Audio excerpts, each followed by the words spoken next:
pada minggu yang lalu saya mengingatkan Anda untuk membiasakan cermat terhadap istilah-istilah atau konsep, lebih cocoknya konsep, supaya Anda cermat terhadap konsep yang dipakai dalam pembelajaran, konsep yang kita pakai dalam mempelajari ilmu hukum. Nah, membiasakan cermat supaya Anda tahu bahwa ketika kita mempelajari hukum, ketika kita berusaha membangun argumentasi hukum, kita menggunakan banyak sekali konsep.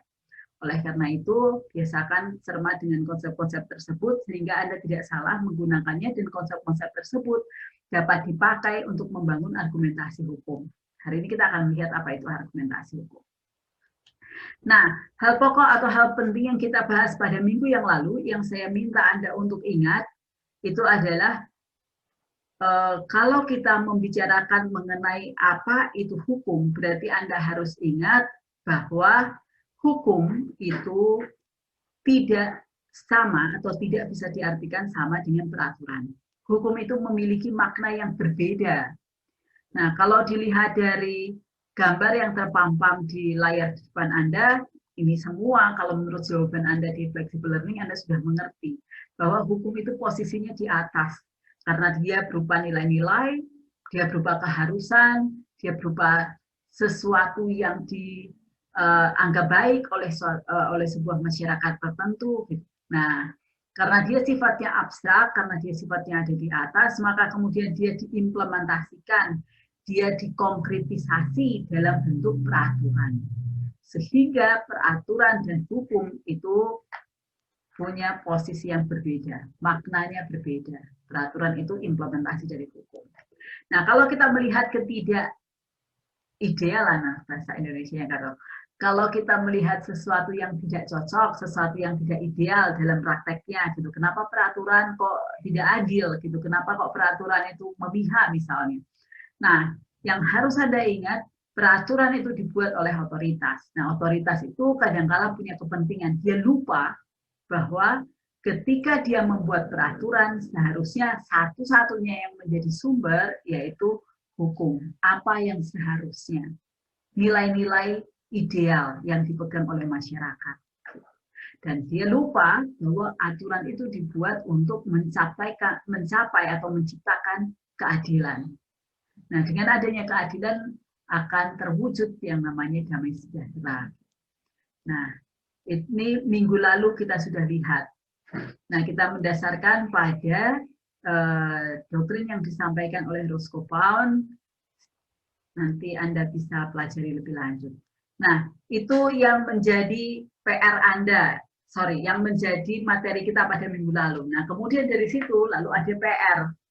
PR-nya adalah ketika Anda sudah tahu pernyataan bahwa hukum itu tidak sama dengan peraturan, hukum itu adalah nilai dan prinsip, sementara peraturan itu adalah implementasi dari hukum. Setelah Anda mengetahui itu, lalu saya minta Anda untuk memikirkan. Yang dipikirkan adalah apakah kalimat tersebut, definisi tersebut, apakah dia itu konkret atau enggak? Apakah dalam kenyataannya definisi tersebut itu bisa dilaksanakan atau tidak? Apakah dalam kenyataannya yang kita bahas kemarin itu, konsep yang demikian itu implementatif atau tidak? Konkretnya ada atau tidak? Sebentar ya, sorry maaf.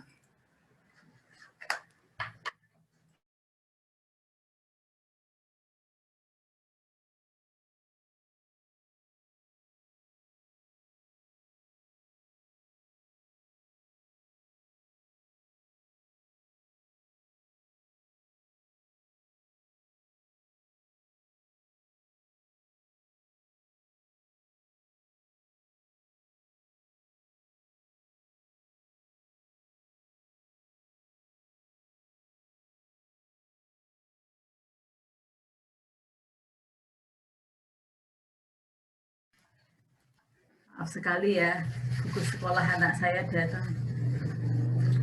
Jadi sekolahnya dia menyediakan modul, sekolahnya anak saya itu pakai modul. Nah, kemudian 2 minggu sekali ada pertukaran buku. Jadi buku yang hari ini Datang terus dikerjain 2 minggu, kemudian dikumpulin lagi nanti 2 minggu, terus jadi tiap 2 minggu ada pertukaran buku, material, bikin craft, prakarya, gitu-gitulah. Sorry ya, bukunya datang. Nah, saya lanjutkan. Nah, kemudian Anda punya PR untuk memikirkan apakah itu konkret apa enggak, dalam implementasinya ada atau tidak, gitu. Nah, dari PR Anda tersebut, saya ingin bertanya kepada Anda, apa yang Anda pikirkan? Siapa yang ingin sharing? Siapa yang mau sharing? Dalam bentuk konkretnya gitu, apa yang Anda lihat? Bukti bahwa peraturan itu tidak sama dengan hukum. Hukum itu nggak sama dengan peraturan. Ada yang mau sharing? Ada yang nggak ketemu? Adakah yang nggak ketemu?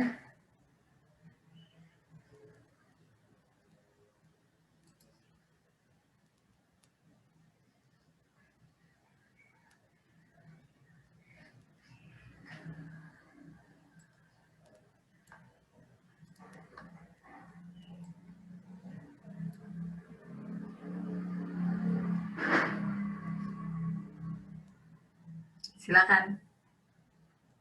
Ada yang ingin menjawab?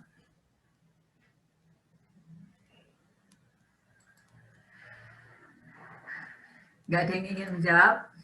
Oke lah, kali ini saya jawab sendiri saja. Nah, kalau kita berbicara tadi, apakah konkret atau enggak? Gitu. Jawabannya iya, konkret. Dari yang saya sampaikan minggu lalu, saya sudah menyebutkan satu contoh.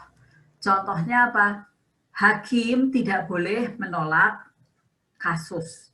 Hakim tidak boleh menolak mengadili kasus dengan alasan tidak ada peraturannya. Karena apa? Karena hakim punya tugas untuk menemukan hukumnya apa atas kasus tersebut. Jadi, itu contoh konkretnya. Berarti dengan demikian peraturan sama hukum dianggap hal yang berbeda. Walaupun nggak ada peraturannya, tapi hukumnya selalu ada. Karena hukumnya selalu bisa ditemukan. Gitu kan. Nah, nanti bagaimana menemukannya, kita akan membahas di pertemuan yang ke berapa saya lupa, tapi kita akan membahas tadi bagaimana menemukannya gitu. Nah, itu menunjukkan bahwa hukum nggak sama dengan peraturan di tataran yang konkret itu dilakukan, itu diakui. Itu satu contoh. Contoh yang lain, di BW. BW itu bergelah Wetbook. Bergelah Wetbook itu dalam bahasa Indonesia adalah Kitab Undang-Undang Hukum Perdata. Nah, satu pasal yang terkenal di BW itu adalah 1365 BW. Dia mengatur mengenai onreh mati hedat, PMH. Nah, orang PMH itu intinya adalah orang yang karena perbuatannya menyebabkan orang lain mengalami kerugian, dia harus mengganti kerugian orang tersebut. Itu intinya dari PMH. Nah, kemudian berarti kan ada unsur bahwa ada orang yang mengalami kerugian menyebabkan orang lain rugi. Dia kemudian harus mengganti kerugian tersebut. Itu prinsip dari PMH. Nah, kemudian di sana juga terkandung makna bahwa orang yang membuat orang lain rugi itu, dia berarti melakukan perbuatan melanggar hukum. Nah, dahulu pengertian melanggar hukum itu hanya diakui melanggar undang-undang saja. Jadi, kalau di undang-undang tidak tertulis larangan, berarti boleh dilakukan. Tapi kemudian sejak tahun 1800-an sekian gitu di Belanda, pengertian tersebut itu sudah bergeser, pengertian tersebut berubah. Melanggar hukum itu bukan hanya melanggar peraturan perundang-undangan, tapi juga melanggar kebiasaan, kesusilaan, ketertiban umum. Gitu. Jadi ada hal lain yang di luar atau yang lebih besar daripada peraturan perundang-undangan. Pasal yang lain di BW mengatakan bahwa orang itu terikat bukan hanya pada apa yang tertulis dalam perjanjian, tetapi juga yang tidak tertulis, yaitu apa? Yang termuat dalam undang-undang, ketertiban, kesusilaan, dan seterusnya. Lebih konkretnya, ada yang mengatakan bahwa orang itu bebas untuk membuat suatu perjanjian sepanjang tidak bertentangan dengan peraturan perundang-undangan, kebiasaan, kesusilaan, ketertiban umum, dan seterusnya. Nah, kebiasaan, kesusilaan, ketertiban umum itu didapatkan dari mana sih? Jadi bukan hanya pada undang-undang saja, tapi didapatkan dari mana sih? Pada nilai-nilai yang dianggap baik, nilai-nilai yang dianggap benar oleh masyarakat. Jadi dengan demikian itu tetap diakui. Orang di Undang-Undang ITE, orang boleh membuat dan memiliki konten, tetapi konten yang dia miliki, yang dia buat, itu tidak boleh bertentangan dengan peraturan perundang-undangan, kesusilaan, ketertiban umum, dan seterusnya. Nah, berarti undang-undang itu tidak disamakan dengan hukum. Karena apa? Karena orang juga harus memperhatikan nilai-nilai yang dianggap baik, nilai-nilai yang dianggap ideal oleh masyarakat. Nah, itu contohnya kalau sebenarnya kita sudah mengakui bukan hanya dalam tataran teoretik, bahkan filsafatis, tapi dalam tataran konkret kita sudah mengakui bahwa hukum itu berbeda dengan peraturan. Akan tetapi karena keterbatasan istilah dan kebiasaan, maka orang seringkali menyamakan hukum dan peraturan. Nah, tapi saya senang setidaknya di kelas ini Anda paham bahwa hukum dan peraturan itu berbeda. Nah, hari ini kita akan melanjutkan ke topik yang berikutnya, yaitu mengenai ilmu hukum. Kalau kita sudah melihat hukum, kemudian kita sudah melihat ilmu hukum, sudah mengetahui apa itu hukum. Nah, sekarang tiba saatnya kita ingin melihat apa sebenarnya yang dimaksudkan dengan ilmu hukum. Saya akan share yang ilmu hukum sebentar ya.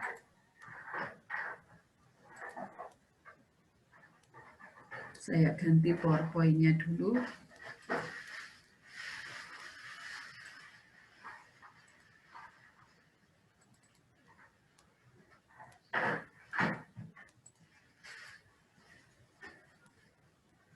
Sorry, kok nggak kebuka ya.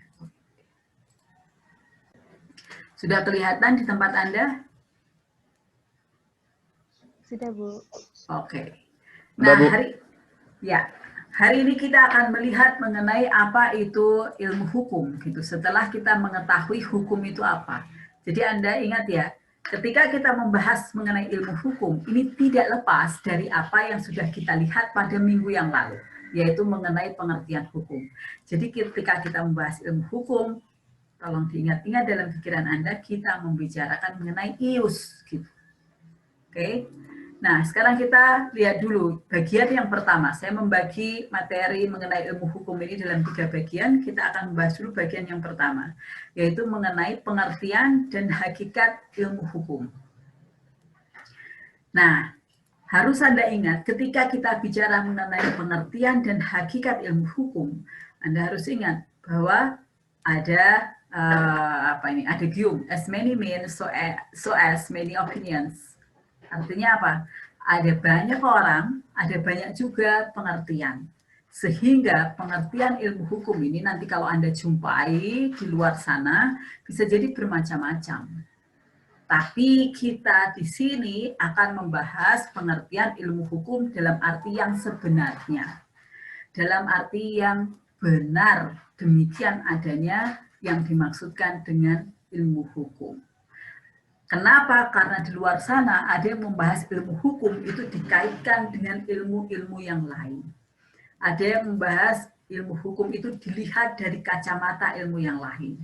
Nah, di sini kita akan melihat ilmu hukum dari kacamata ilmu hukum itu sendiri. Nah, ilmu hukum dalam bahasa Inggris itu adalah jurisprudence. Nah, kalau kita bicara jurisprudence, ini berbeda dengan bahasa Perancis jurisprudence atau dalam bahasa Belanda jurisprudensi atau sering Anda dengar jurisprudensi. Ini 2 istilah yang berbeda. Nah, kembali lagi ke pesan saya di minggu yang lalu, cermat dalam melihat suatu istilah. Kalau tulisannya jurisprudence dalam bahasa Inggris, berarti kita bicara ilmu hukum. Artinya adalah ilmu hukum yang dimaksudkan. Tapi kalau ngomong jurisprudensi dalam bahasa Belanda, dalam bahasa Indonesia yang diambil dari bahasa Belanda, jurisprudensi itu artinya putusan pengadilan yang sudah berkekuatan tetap. Jadi Anda lihat ini dua hal yang sangat berbeda. Jurisprudensi bahasa Belanda diambil dari bahasa Prancis. Nah, itu artinya putusan pengadilan yang sudah berkekuatan tetap. Tapi sekarang ini kita bicara tentang jurisprudence yang diambil dari bahasa Inggris. Yang diartikan dalam bahasa Indonesia itu adalah ilmu hukum. Nah, ini untuk mengingatkan Anda pengertian mengenai hukum yang lalu. Yang lalu sudah kita bahas. Kalau kita ngomong hukum itu apa? Serangkaian pedoman untuk mencapai keadilan. Minggu yang lalu kita sudah melihat hukum itu hal yang dicita-citakan.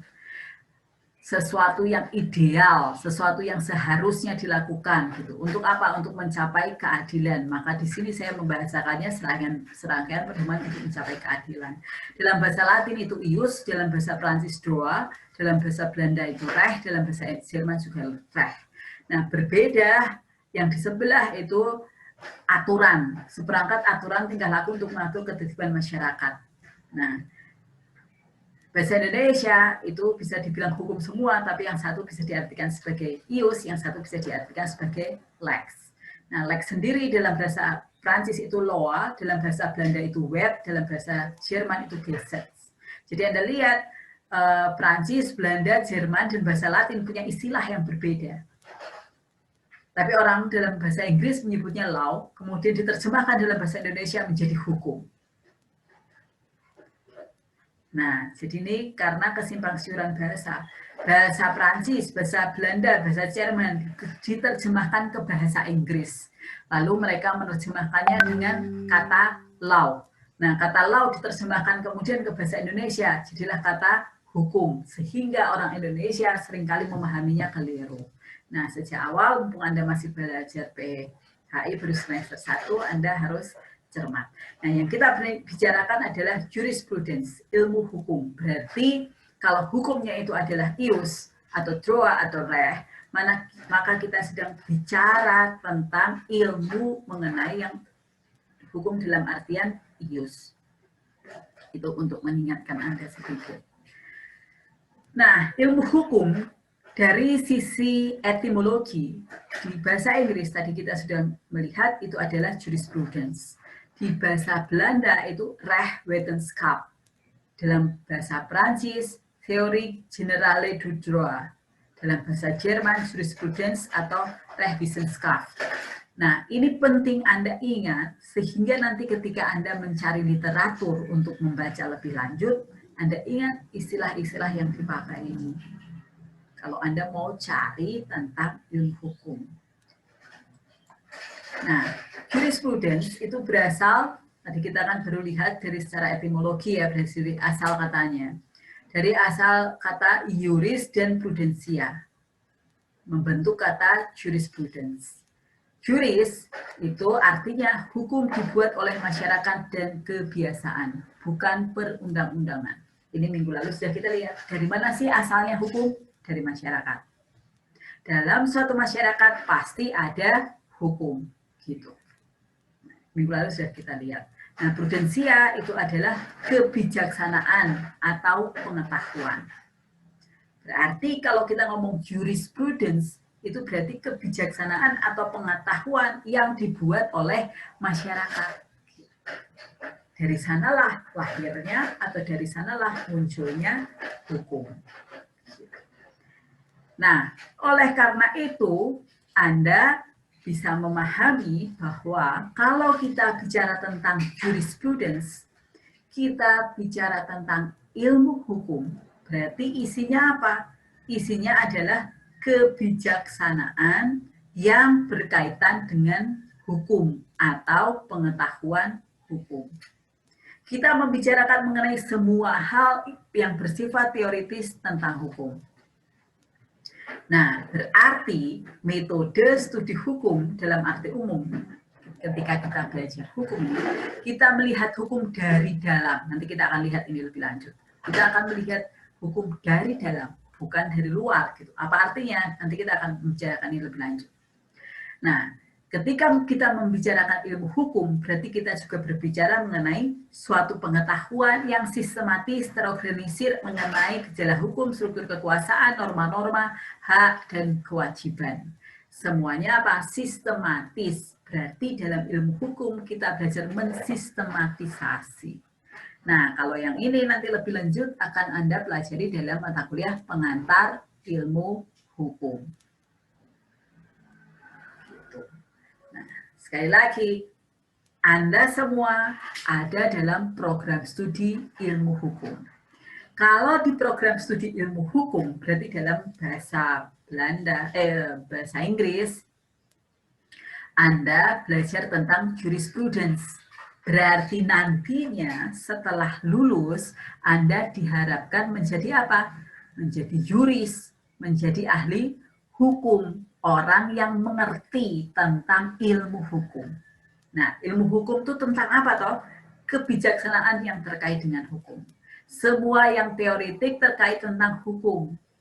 Melihat hukum, menstudi hukum dari dalam. Karena Anda seorang juris, berarti Anda melihat hukum itu dari dalam. Kalau Anda bukan juris, Anda bisa jadi melihat hukum, tapi dari luar. Nanti kita akan bicarakan. Kemudian berarti Anda juga harus bisa melakukan sistematisasi. Anda harus bisa mengorganisir. Anda harus bisa melihat norma-norma. Anda harus norma atau kaidah. Anda harus juga bisa melihat hak dan kewajiban yang tercipta dalam hubungan antar masyarakat. Nah, itu adalah ilmu hukum, hal yang terkait dengan ilmu hukum. Nah, jurisprudence ini berbeda dengan science of law. Di luar sana berkembang yang namanya science of law. Science of law ini diidentifikasi sebagai studi empiris. Kayaknya ilmu, jadi yang atas ini ilmu hukum, yang bawah ini ilmu tentang hukum. Nah, tapi maknanya sudah jadi berbeda. Kalau ilmu hukum, tadi kita belajar tentang kebijaksanaan yang terkait dengan hukum, kita belajar mengenai hal yang terkait dengan hukum, kita melakukan sistematisasi, kita melihat hukum dari dalam, tapi kalau science of law, dia melihat hukum itu dari luar. Jadi ini sudah merupakan hal yang berbeda. Bentar kita akan bahas. Nah, sebelum kita membahas hal itu, saya ingin melihat gambar, saya ingin bertanya gambar apa yang ada di depan Anda ini?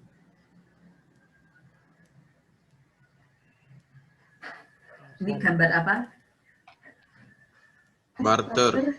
Oke, Anda bisa melihat ini gambar orang yang melakukan barter. Dari gambar itu artinya itu yang Anda tangkap. Sekarang pikirkan hal ini. Kalau tadi kita melihat kemarin minggu lalu hukum itu tidak sama dengan peraturan, hukum posisinya di atas, peraturan di bawah. Kemudian kita melakukan hari ini tadi barusan kita lihat ilmu hukum, mempelajari tentang apa sih ilmu hukum itu, semua kebijaksanaan yang terkait dengan hukum gitu kan. Nah, sekarang saya minta Anda untuk berlatih sedikit, coba dipikirkan, lalu tulis di chat apa hukumnya, apa peraturannya. Ini kan ada chat nih di apa namanya Zoom toh, silahkan tulis jawaban Anda di chat. Dari gambar ini peristiwanya apa? Barter. Nah, kalau peristiwanya barter, cukup tulis satu saja. Jadi hukumnya apa kira-kira? Berarti nilai-nilai yang dianggap baik itu apa? Kemudian yang kedua, dalam level implementasinya, dari hukumnya apa itu yang Anda tulis, kemudian level peraturannya itu apa? Level lebih konkretnya itu apa? Oke, saya kasih Anda waktu 2-3 menit, silahkan ditulis di chat.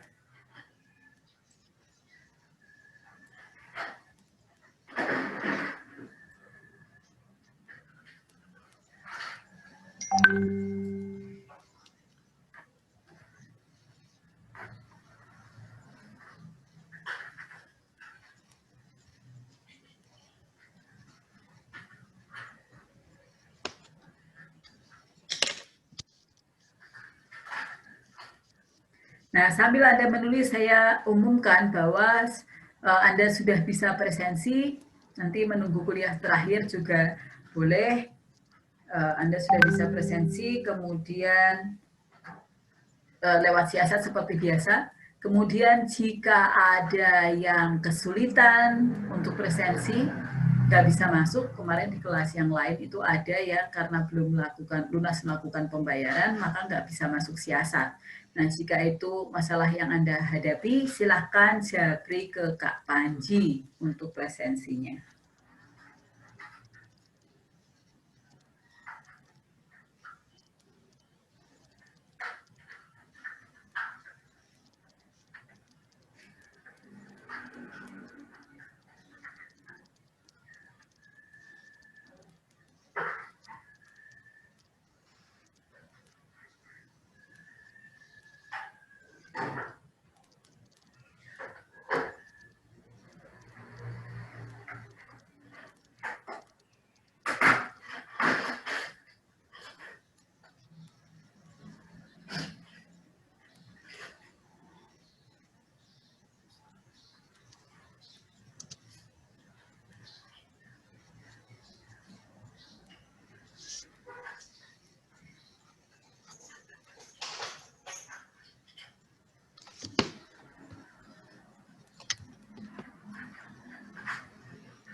Tolong ditulis hukumnya apa, terus peraturannya apa.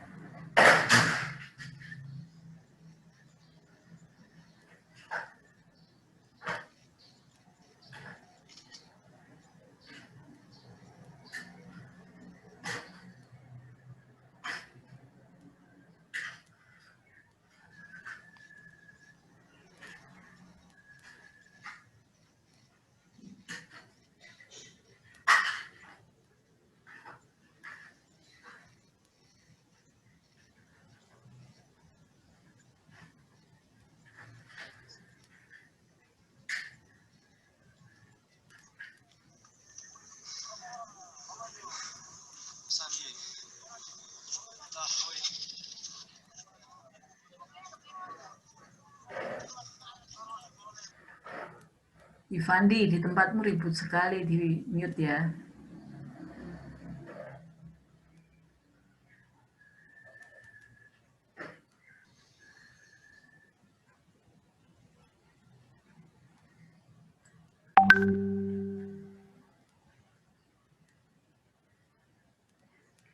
Peraturannya apa nih? Semua pada nulis hukumnya aja, hukumnya aja. Tolong ditulis hukumnya apa, peraturannya apa.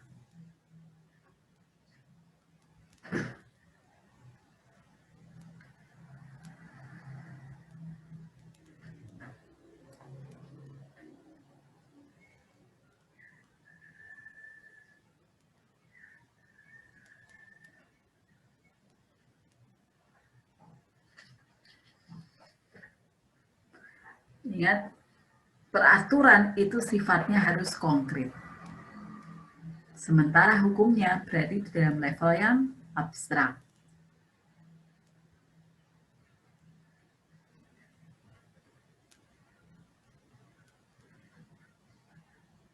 Oke. 30 detik lagi kalau ada yang masih menulis. Kalau sudah, kita akhiri ya.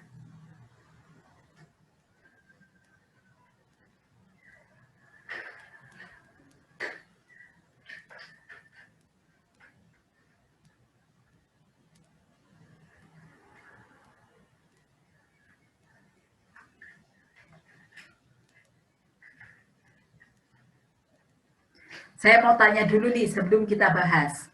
Kalau kita ngomong barter, barangnya itu harus sama atau enggak? Beda, Bu. Boleh beda. Barangnya boleh beda, ya kan? Tidak. Nggak harus sama. Iya, Bu. Tidak harus.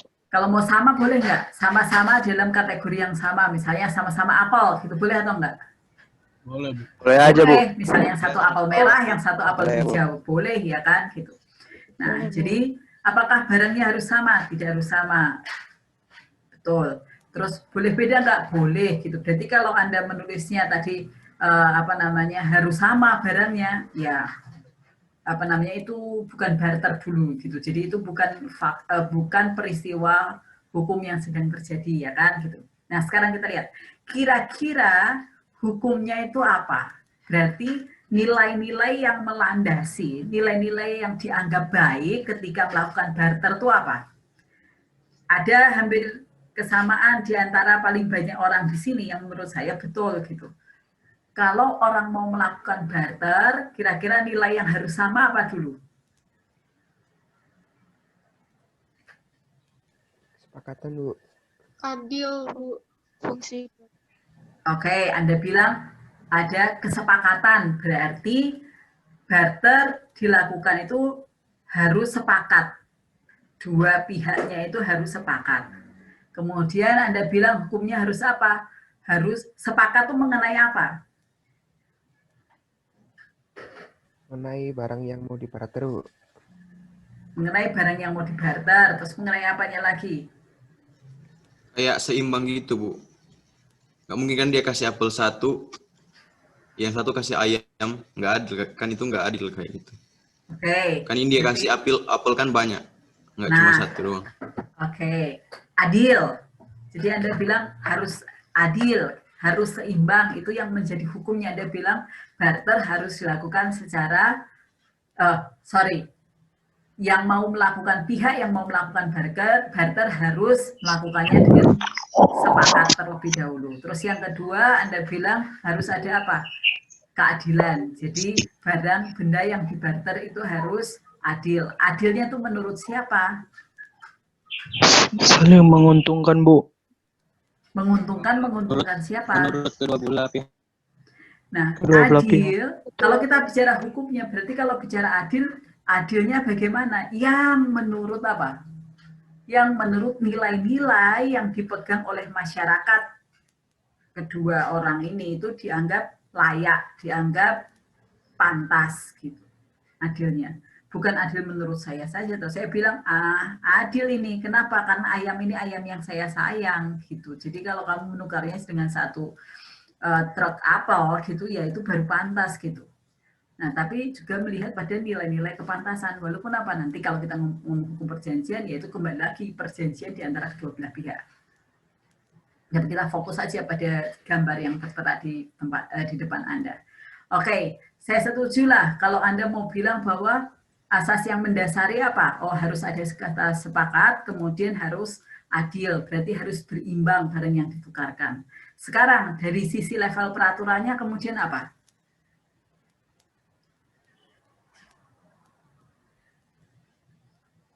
Tadi kan dari sisi hukumnya, sekarang dalam sisi level peraturannya, berarti yang lebih konkret. Apa misalnya?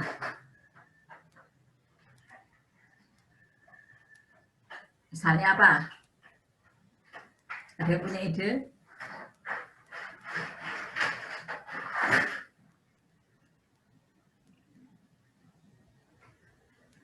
Karena kebanyakan memang yang Anda tulis di level peraturannya itu penjelasan dari hukumnya ya kan. Anda bilang berimbang, lalu di level peraturan berimbangnya seperti apa?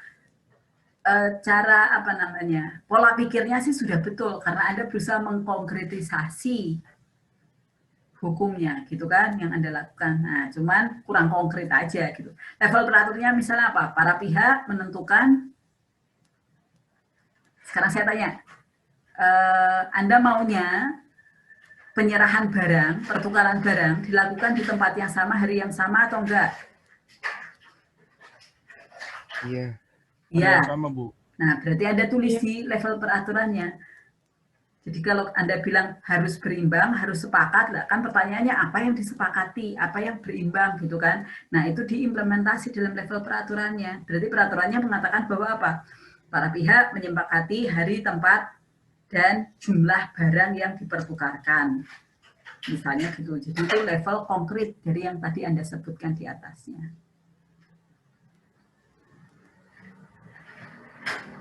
Mengerti maksud saya? Ngerti, Bu.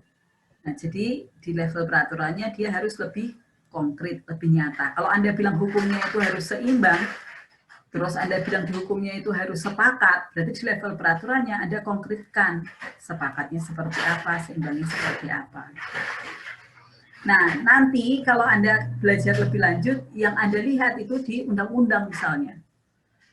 Nanti di pertemuan kelima kayaknya kita lihat salah satunya, peraturan perundang-undangan. Di peraturan perundang-undangan bunyinya kayak gini. Kalau bunyinya kayak gini, kira-kira hukumnya tuh apa toh yang mau dilayani dari bunyi peraturan ini gitu. Nanti kita akan membahas ketika di pertemuan kelima ya supaya nggak bingung. Nah, sampai di sini ada dulu yang mau ditanyakan sebelum kita masuk ke pembahasan yang berikutnya. Nah, kita masuk ke bagian yang kedua, yaitu pembedaan ilmu hukum dengan ilmu-ilmu yang lain. Nah, bagian yang kedua ini menjelaskan tadi, yang tadi saya bilang di atas, ketika kita bilang jurisprudence. Jurisprudence membahas ilmu hukum, berarti kita melihat hukum dari dalam. Nah, ini gambarnya. Jurisprudence saya gambarkan sebagai lingkaran ungu yang di dalam. Nah, kalau kita belajar ilmu hukum, kita melihat kondisi internal. Berarti kita melihatnya dari dalam. Sementara ada ilmu-ilmu lain yang melihat hukum juga, tapi mereka melihatnya dari luar. Sementara kita melihatnya dari dalam. Ada misalnya ilmu sosial, politik, budaya, ekonomi, terus sistem nilai yang diakui di masyarakat. Ini semua, mereka semua melihat kondisi eksternal dari hukum. Sementara kita lihatnya di dalam. Contohnya gini. Anda sebagai orang yang belajar hukum, tadi di atas Anda melihat apa? Kebijaksanaan, pedoman tingkah laku, yaitu yang berasal dari kebijaksanaan yang diakui oleh masyarakat. Kemudian Anda melakukan apa tadi di ilmu hukum? Anda melakukan organisir, Anda melakukan sistematisasi, itu yang Anda lakukan. Anda melihat hukumnya berarti dari dalam lingkaran. Anda melakukan sistematisasi. Apakah satu aturan dengan aturan yang lain bertentangan enggak? Kalau bertentangan, lalu penyelesaiannya seperti apa? Kemudian prinsip dasarnya, peraturan itu harus bersumber dari hukum. Lalu hukumnya itu apa sih sebenarnya? Gitu. Kemudian apakah peraturan itu sudah bersumber dari hukum atau belum? Kalau Anda lihat hukum yang paling dasar itu apa? Undang-undang dasar. Gitu. Lalu ada peraturan. Nah, peraturan ini apakah sudah sesuai belum dengan hukum dasar? Gitu. Nah, itu Anda melihat hukum dari dalam. Tapi ada orang-orang lain yang melihat hukum dari luar. Di antaranya ilmu-ilmu sosial. Misalnya apa? Sosiologi tentang hukum. Orang yang belajar di fakultas, nama fakultasnya aja Fakultas Ilmu Sosial, program studi sosiologi. Di dalamnya ada sosiologi itu ada macam-macam. Salah satunya sosiologi tentang hukum. Nah, di dalam ilmu sosiologi yang dilihat apa? Masyarakat, perilaku masyarakat. Nah, karena dia mempelajari ilmunya tentang perilaku masyarakat, yaitu sosiologi, dalam hal ini yang dia lihat adalah ilmu tentang perilaku masyarakat yang dikaitkan dengan hukum. Berarti yang dilihat adalah bagaimana manusia mempersepsi hukum, bagaimana manusia melaksanakan hukum. Jadi apakah hukumnya, dalam hal ini hukum dalam arti luas, apakah hukumnya dilaksanakan atau enggak? Apakah peraturan yang dibuat itu ditegakkan atau tidak? Ditegakkan itu artinya benar-benar dilaksanakan sesuai isi dari peraturan itu. Nah, itu orang yang melihat hukum dari luar. Dari apa? Dari kacamata apa? Perilaku masyarakat. Ada peraturan tentang apa? Merek. Lah, tapi kok orang masih melanggar merek sih? Kok masih banyak merek-merek palsu beredar, kok ada toko yang jual barang-barang KW, dia bisa ada di pertokoan begitu saja gitu. Lalu Anda ingin tahu masyarakat ini tahu nggak sih, orang yang punya toko itu tahu nggak sih kalau ada undang-undang merek gitu. Berarti yang dilihat apanya? Perilaku orang terkait dengan hukum. Anda melihat hukum mereknya sendiri nggak? Enggak. Anda melihat peraturan mereknya nggak? Enggak. Yang Anda lihat adalah perilaku orang. Nah, kalau yang Anda lihat perilaku orang, berarti Anda melihatnya dari luar. Kalau Anda lihat merek, hukum mereknya, undang-undang mereknya, berarti Anda lihat dari dalam. Misalnya, undang-undang merek, Anda lihat satu pasal yang terkait dengan jenis-jenis merek. Kalau Anda mengatakan jenis-jenis merek yang terlalu rigid, disebutkan satu persatu, ini sebenarnya membatasi tujuan perlindungan merek itu sendiri. Berarti peraturannya terlalu sempit daripada hukumnya. Sempit banget gitu. Kalau mau hukumnya dilaksanakan, peraturannya nggak usah dibuat rigid gitu. Anda melihat dari dalam, karena Anda melihat apa? Undang-undangnya itu kesesuaian dengan hukumnya apa. Jadi Anda lihat dari dalam. Anda berlaku sebagai seorang juris, orang yang belajar ilmu hukum. Tapi kalau Anda melihatnya dari luar, yaitu dilihat tadi perilaku orang, maka Anda melihatnya dari luar. Ada juga orang yang hubungannya dengan aspek ekonomi. Ekonomi dikaitkan dengan hukum. Gitu. Menggunakan teori-teori ekonomi itu dalam menyelesaikan masalah hukum.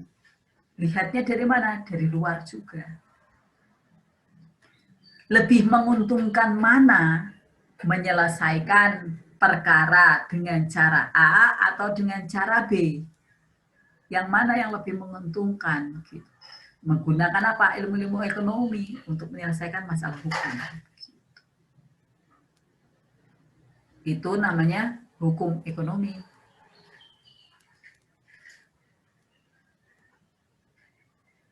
Menggunakan ilmu ekonomi untuk menyelesaikan masalah hukum. Contoh, ada orang yang punya usaha laundry. Karena dia punya usaha laundry, dia harus menjemur baju-baju yang dilaundry oleh orang. Kemudian dia bertetangga dengan seseorang yang punya usaha untuk membuat roti. Jadi ini pabrik roti bertetangga dengan usaha laundry. Yang satu harus menjemur baju, yang satu memanggang roti. Nah, ketika memanggang roti, karena ini adalah pabrik, maka menghasilkan asap. Asapnya ini dibuang oleh pabrik dalam sebuah cerobong asap.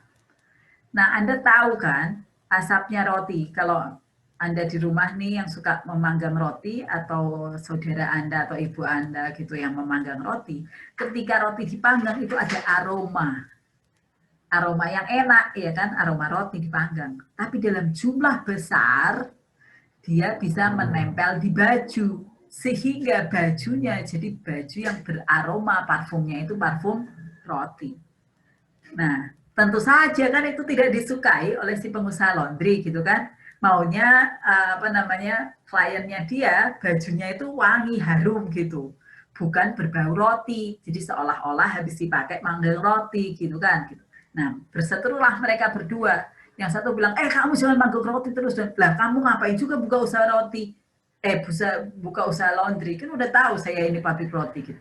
Nah, mereka berdua berseteru gitu. Nah, asapmu itu merugikan saya. Kamu merugikan saya, kamu harus ganti rugi ke saya gitu. Yang satu bilang, lah salahmu sendiri. Kenapa kamu nggak beli aja mesin pengering baju gitu. Sehingga kamu nggak harus jemur gitu. Kalau mereka cekcok terus-menerus, lalu yang disediakan oleh hukum cara untuk menyelesaikannya apa? Ke pengadilan.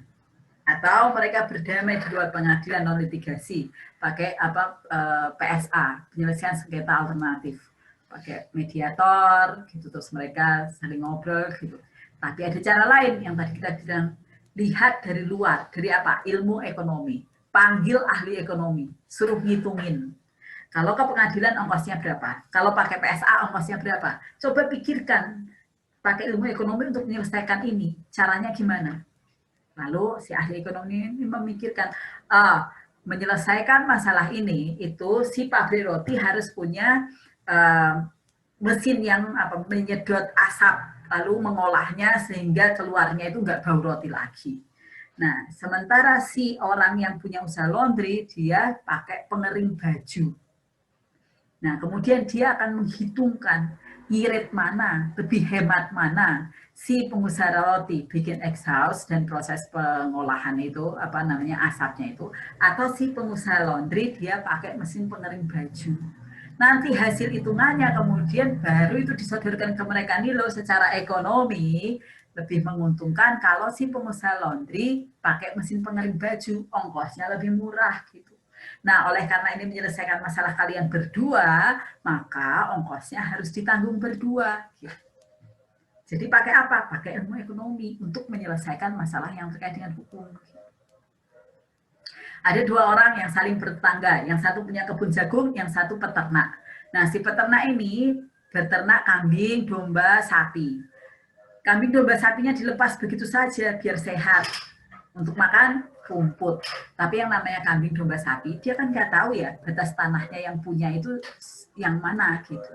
Ini udah tanahnya tetangga atau masih tanah yang punya saya gitu kan. Nah, terus si sapi domba ini dia kan cuma cari rumput yang kayaknya enak, makanan yang kayaknya enak. Suatu kali, 2 kali, 3 kali mereka bosan makan rumput. Nah, ya, intermezzo tuh, bentar ya. Suara saya kalah dan kalau ada itu masuk lewat itu suara saya kalah nggak? Masih kedengeran nggak sih? Masih, Bu, masih. Masih, Bu, Oke, masih kalau jelas. gitu saya lanjutkan. Nah, jadi nih, si kambing, domba, sapi itu nggak tahu kan batas tanahnya yang punya itu yang mana. Kemudian mereka melewati batas tanah itu karena mereka berpikir, oh jagung muda itu enak gitu. Lalu mereka makanlah jagung itu. Atau, oh ada rumput di sela-sela jagung. Lalu mereka makan rumput-rumput yang di sela-selanya itu. Tapi dalam prosesnya mereka menginjak-injak jagung sehingga kebunnya rusak. Lalu yang punya kebun bilang, hei sapi-sapimu itu menyebabkan kerugian untukku. Menurut 1366 BW, kamu harus ganti kerugian ke saya. Gitu. Terus si orang yang punya sapi itu bilang, lah kamu kenapa juga nggak bikin pagar sehingga sapi saya nggak bisa lewat. Gitu. Lah kamu yang punya sapi, ya kamu dong yang harus mengatur sapi. Lah saya udah ngasih tahu sapi saya yang nggak nurut. Gitu. Nah jadi mereka bisa bertengkar kan. Lalu bagaimana menyelesaikannya? Nah, kalau kita menggunakan pendekatan ekonomi, itu berarti menggunakan ilmu ekonomi untuk menyelesaikan. Datanglah si ahli ekonomi, mari saya hitungkan gimana cara penyelesaiannya. Lebih ngirit mana? Kamu ke pengadilan, lebih ngirit mana? Atau kamu bikin pagar. Nah, kalau bikin pagar, kalau ternyata ini lebih ngirit pagar gitu, pagarnya siapa yang harus menanggung biayanya? Karena ini untuk kepentingan dua-dua. Kalau mau ya bikin sendiri-sendiri, tapi kan itu boros. Bikin aja satu pagar penanda batas wilayah gitu. Pagar sehingga tidak memungkinkan si sapi-sapi lewat gitu. Nah, kemudian si ahli ekonomi ini mungkin, ini loh habisnya sekian gitu. Nah, dengan perhitungan biaya dan manfaat, maka si orang yang punya sapi menanggung sekian persen, si orang yang punya kebun menanggung sekian persen. Menggunakan ilmu ekonomi untuk menyelesaikan masalah hukum. Jadi ada ilmu-ilmu yang lain yang bisa dipakai juga oleh orang yang tidak belajar ilmu hukum. Nah, dengan kata lain yang saya mau katakan, ilmu-ilmu lain yang membicarakan mengenai hukum, baik atau enggak? Ya baik. Melengkapi atau tidak? Ya melengkapi. Gitu. Kalau Anda nanti jadi in-house lawyer, nah di tim Anda itu pasti ada orang yang tahu dua hal. Dia belajar ilmu hukum, tapi dia juga belajar ilmu ekonomi. Atau di tim Anda justru mempekerjakan orang yang belajarnya ilmu ekonomi. Kenapa? Supaya bisa memberikan masukan dari sisi itu. Jadi, apakah ilmu-ilmu yang ada di lingkaran luar itu baik atau enggak? Jawabannya adalah baik. Tapi apakah itu yang Anda pelajari? Jawabannya tidak. Yang Anda pelajari adalah jurisprudence yang ada di lingkaran dalam. Anda melihat hukum dari dalam. Itu yang Anda pelajari. Sehingga mumpung masih semester 1, tolong Anda renungkan ketertarikan Anda di mana. Kalau memang ketertarikan Anda itu melihat budaya terkait dengan hukum, aspek budaya manusia ini terkait dengan hukum, kenapa toh ke orang di Singapura dia bisa lebih patuh daripada orang di Indonesia? Budayanya seperti apa sih yang membentuk kepatuhan hukum seseorang? Berarti Anda lihatnya mau lihat dari sisi budaya. Anda harusnya masuk ke antropologi misalnya gitu. Atau fakultas ilmu budaya misalnya. Nanti yang dilihat budaya yang terkait dengan hukum. Tapi Anda bukan masuk ke fakultas ilmu hukum. Karena kalau Anda masuk ke fakultas ilmu hukum, Anda melihatnya dari dalam. Nah, boleh nggak Anda lihat ilmu-ilmu yang lain yang tadi saya sebutkan? Boleh atau enggak? Boleh. Tapi ingat, Anda tidak mempelajari itu. Biarkan orang lain yang mempelajari itu, yang melakukannya, kemudian Anda ambil hasilnya. Gitu. Tapi Anda harus ingat jati diri Anda sendiri. Jati diri Anda adalah yuris, sehingga Anda melihat kondisi internal dari hukum. Sehingga yang Anda lakukan itu adalah sistematisasi. Sehingga Anda yang lakukan adalah organisasi. Sehingga yang Anda lakukan adalah menjelaskan secara teoritik. Yang Anda lakukan adalah menjelaskan konsep. Yang Anda lakukan adalah menyelesaikan masalah hukum menggunakan hukum. Bukan menggunakan ilmu yang lain. Nah, dengan demikian, perbedaan-perbedaan pengelompokan yang berbeda tersebut itu saling melengkapi. Semuanya baik, tinggal pilihan Anda sekarang, mumpung Anda masih semester 1, Anda mau lanjut di sini atau enggak. Kalau Anda mau lanjut di sini, jadilah yuris. Kalau Anda merasa tidak cocok, semester 2 silahkan pindah ke fakultas lain. Anda bisa, namanya loncat fakultas itu, apa tuh, saya lupa istilahnya. Anda bisa melakukannya. Kuliah yang Anda sudah lakukan di semester 1 tetap bisa diakui yang terkait dengan itu. Terkait dengan fakultas atau prodi yang Anda tuju tentunya.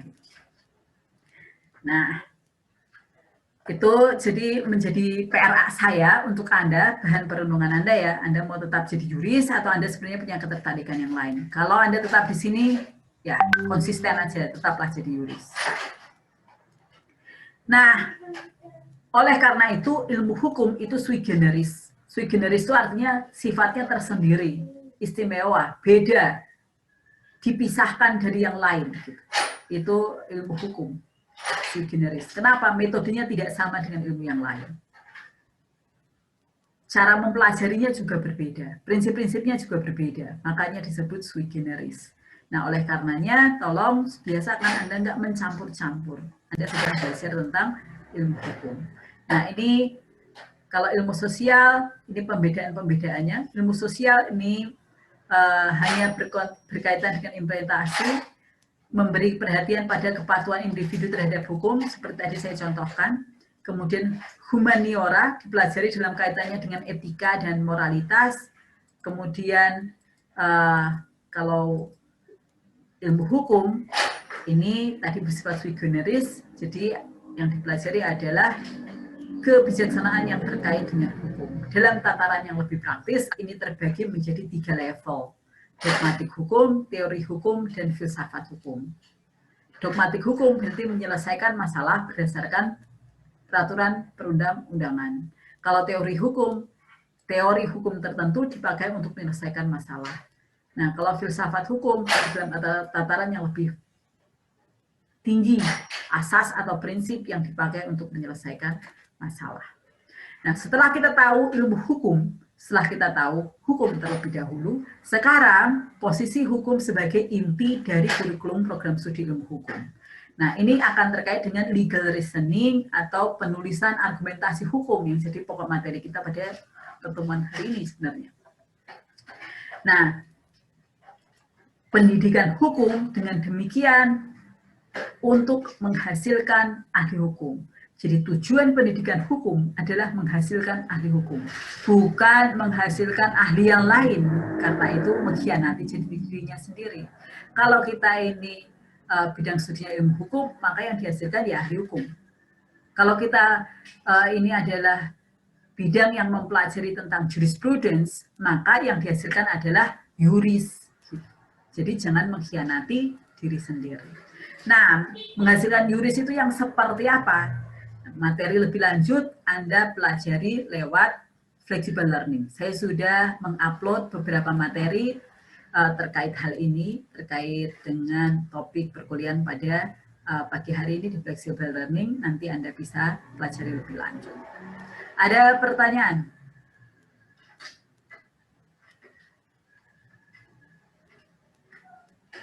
Ada pertanyaan? Nah, kalau tidak ada, saya lanjutkan satu kalimat. Menghasilkan yuris berarti menghasilkan orang yang mengetahui mengenai hukumnya itu apa.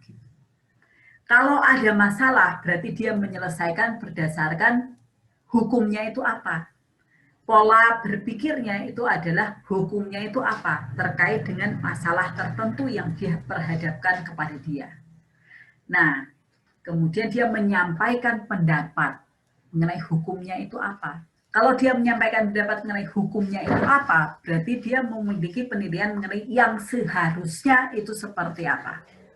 Jadi kalau ada masalah diperhadapkan ke dia, maka seorang yuris akan bisa mengatakan seharusnya demikian, seharusnya seperti ini.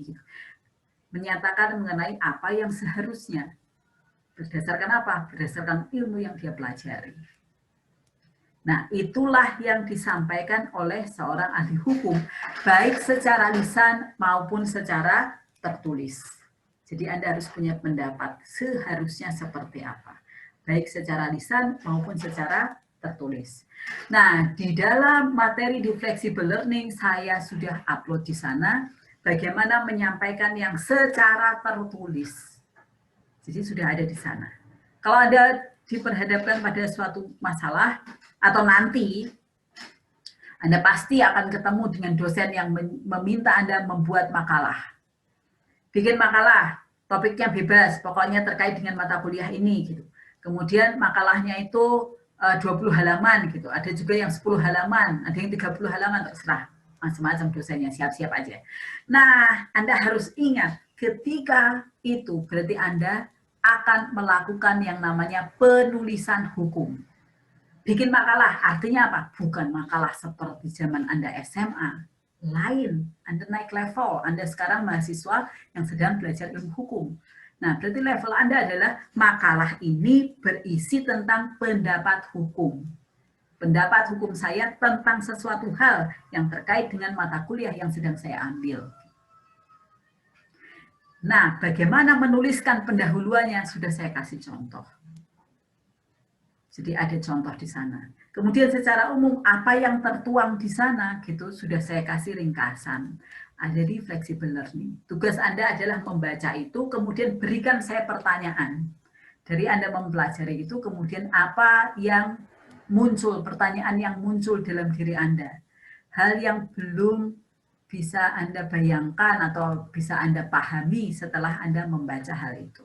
Nah, silahkan berikan saya pertanyaan gitu terkait dengan materi yang ada di flexible learning. Nah, demikian untuk hari ini. Ada yang ingin Anda sampaikan? Tidak ada? Ada yang ingin bertanya? Tidak ada? Oke, kalau tidak ada, hari ini cukup sampai sekian. Silahkan Anda melanjutkan belajar lewat flexible learning.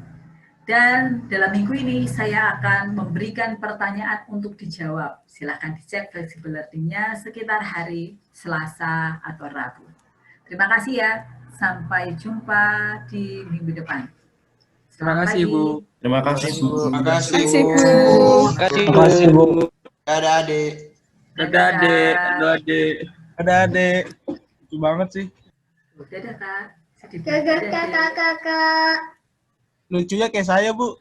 Oh iya toh, kamu berarti masih imut. Dadah. Iya, Bu. Kayak waktu kecil. Oke. Oh iya, satu hal sebelum Anda semua keluar, berapa udah keluar? Saya lupa mengatakan, di flexible learning saya menambahkan satu topik. Di topik ke-15 setelah pertemuan 14 ada topik di sana di flexible learning, silahkan scroll ke bawah.